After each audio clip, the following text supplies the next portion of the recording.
y ahora pidiendo también disculpas a nuestro compañero que está esperando para iniciar este programa solamente por la situación que vive el país, que tiene una enorme importancia sobre la vida de todos los ecuatorianos, es que podemos y debemos hacer esto que acabamos de hacer con el permiso de Huguito Pulla, por favor. Bien, quiero retomar entonces en este programa, Jaime, Carmita, ustedes han tenido la bondad de definir el legado de Fernando Villavicencio, de describir un poco sus características y las características de su lucha, de señalar las responsabilidades del sistema político, del sistema gubernamental, del Estado, de las responsabilidades directas sobre la muerte y el fallecimiento y el asesinato de eh, Fernando Villavicencio, las responsabilidades de las fuerzas políticas y qué efectos trae esto, ¿no? ¿A quién está beneficiando? ¿Quiénes están beneficiándose de este hecho? ¿Qué implicaciones tiene para el futuro la presencia de fuerzas criminales tan avesadas en nuestro país? Esta mañana las Fuerzas Armadas y la Policía Nacional intervinieron en la penitenciaría del Litoral, donde está Fito, y donde se han encontrado, como siempre, cantidades de armas, de municiones, etcétera, que están mostrando lo que quieren hacer las fuerzas gubernamentales del país, las fuerzas policiales y militares. ¿Hacia dónde va esto? Jaime, por favor, si puede volver a reencuadrar un poquito esta temática para señalar por dónde o cuál es el camino que queda en este momento al país frente a este dilema, ¿no? A este dilema que se abre en el ámbito político electoral, pero que por supuesto tiene que tener en cuenta el asesinato cometido a Fernando Villavicencio. Sí, Jaime, por Bolívar, favor. me quedaba un poco con el tema de los sondeos y encuestas electorales que se habían venido realizando en el Ecuador y van a cambiar totalmente la perspectiva. Una cosa que quiero apuntar es que según el Código de la Democracia, estaba revisando el artículo 282 y 283, se concluye que los sondeos y encuestas pueden ser publicados solamente hasta 10 días antes de las elecciones, es decir, que ya nos encontramos en este periodo, lo que se conoce como veda electoral en cuanto a sondeos y encuestas públicos y reconocidos por el Consejo Nacional Electoral, que están inscritos 14 personas jurídicas y 11 naturales. De tal modo que ya la información de estas empresas no la podemos tener a mano de modo público. Por tanto, lo que sucede en esta semana a través de las lecturas, etcétera, no podrán ser públicas para los ciudadanos. Así que la incertidumbre, decía yo, va a ser mucho mayor para los resultados electorales del día 20 de agosto. Y aquí el Consejo Nacional Electoral tiene un papel clave para los resultados, porque no solamente depende de la voluntad del electorado, que es en realidad lo que se debe defender, sino también de las consecuencias y de las prácticas procedimentales que se tengan el día de las elecciones de este 20 de agosto, ya que no se puede cambiar la fecha del debate, igual de modo legal, no solamente esto tiene que ver con la voluntad de las partes participantes, o del Consejo Nacional Electoral, ya que la ley prohíbe cambiar por lo menos el día del proceso electoral. Así también el debate debe ser convocado con 3 semanas, ¿no? Por lo tanto no hay como cambiar la fecha del debate. Entonces tenemos varias limitaciones. Las consecuencias lógicas van a tener que propiciar también otras lecturas en el análisis político para tener una perspectiva un poco más clara. Por lo menos los parámetros han dado esa lectura que antes sugería yo, ¿no? Y por lo menos en este caso, una de las personas que se encontraba, según los sondeos, en segundo lugar ha sido asesinada. Y lo cual a nosotros, aparte del desasosiego, también causa obviamente grandes reparos y problemas a la hora de la lectura política. Carmita, discúlpeme usted, yo no pude darle la mano cuando usted lo estaba levantando, pero nos estábamos refiriendo a la lucha de Fernando Villavicencio también contra la Revolución Ciudadana, gobierno del cual fue perseguido político. Sí, aquí quisiera complementar también lo que dice Jaime. Hay datos ya extraoficiales de cuánto este magnicidio está afectando a esta fuerza política que es el correísmo, ¿no? hay una disminución de entre 9 y 11 puntos en la intención de voto que tenía el correísmo. A la gente le desagradó mucho. Nosotros vimos, tenemos videos que circularon por redes, cómo gente que tenía en sus vehículos la publicidad brandeada del correísmo comenzó a retirarla. El voto blando del correísmo se desvanece, la gente comienza a rechazar estos actos que, sin nombrarles o sin acusarles directamente como autores intelectuales, creo que tienen, así como el Estado, una corresponsabilidad. El correísmo también tiene una corresponsabilidad de haber sembrado el odio entre sus militantes en contra de Fernando Villavicencio. Este voto blando del correísmo se bajó de la camioneta desde el día miércoles, que pasó esto en la noche. Vimos cómo retiraban la publicidad, vemos cómo a mucha gente les da vergüenza hablar de estos temas, y es algo que moverá sin duda el tablero electoral.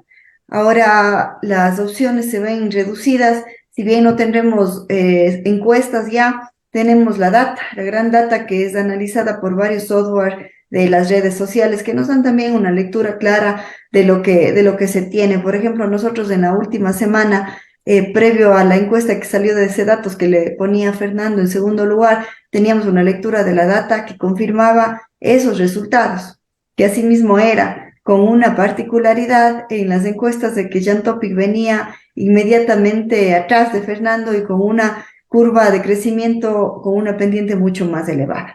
Entonces, esto es lo que nos dicen al momento las encuestas, y por eso tenemos que pensar bien el voto, no sabiendo quién está primero, segundo y tercero, sino realmente revisando cuál es el mejor plan para el país que han planteado y quiénes son las personas que pueden llevar a cabo ese plan, porque el papel aguanta todo.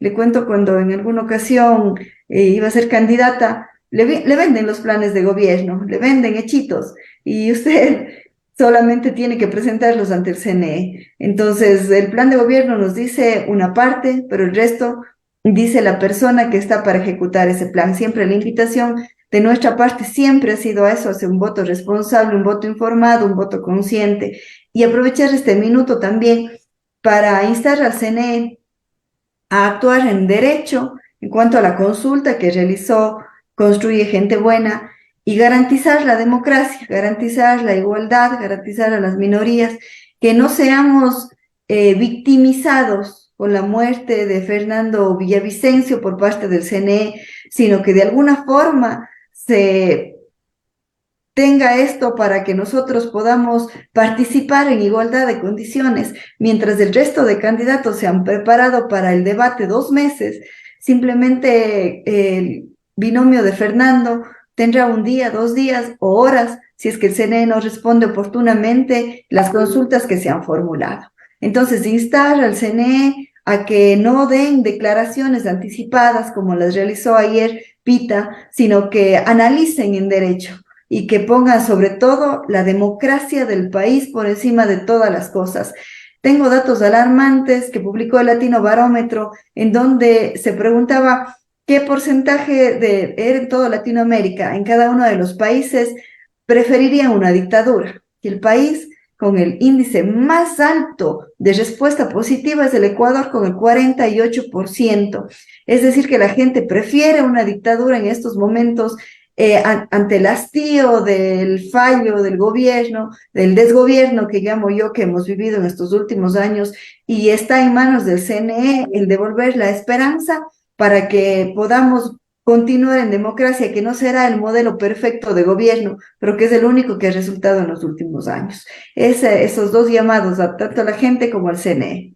Perfectamente. Cerramos esta programación agradeciendo a Jaime, a Carmita, la gentileza de haberlos ilustrado con sus criterios y de haber podido analizar algunos de los temas más importantes. Jaime, quizá con sus últimas palabras podamos trazar un poquito el camino que debemos hacer los ecuatorianos frente a esta incertidumbre que usted ha descrito. Estaba acordando un poco lo que decía Teodoro Adorno sobre el papel de las encuestas, ¿no? Las encuestas generalmente revelan lo que quiere el encuestador antes que lo que quieren en realidad la voluntad de las personas. Dice hay que ser muy cuidadosos, toda encuesta es manipulable, toda empresa está pagada por personas que quieren determinados objetivos también electorales. El debate va a ser sustancial para la decisión de los ecuatorianos y de lo que queremos en esta semana y en estas elecciones para el resultado. Así que hay que tener mucho cuidado y todos los ecuatorianos llamo yo a mirar el debate, a hacerlo públicamente, a conversar alrededor y debatir sobre los planes y programas de los binomios. En segundo lugar, creo que se debería discutir de modo muy amplio la problemática sobre el tema de la democracia, porque hay una afectación clara. Ha sucedido ya en Latinoamérica los diferentes asesinatos a Salvador Allende, Omar Torrijos, en Ecuador a Jaime Roldós Aguilera, en el 81, en el 78 a Abdón Calderón Muñoz, lo cual cambió en cierta forma la visión de la política ecuatoriana. Y en este momento a Fernando Villavicencio, días antes de las elecciones, obviamente que va a tener un gran cambio en la circunstancia política ecuatoriana.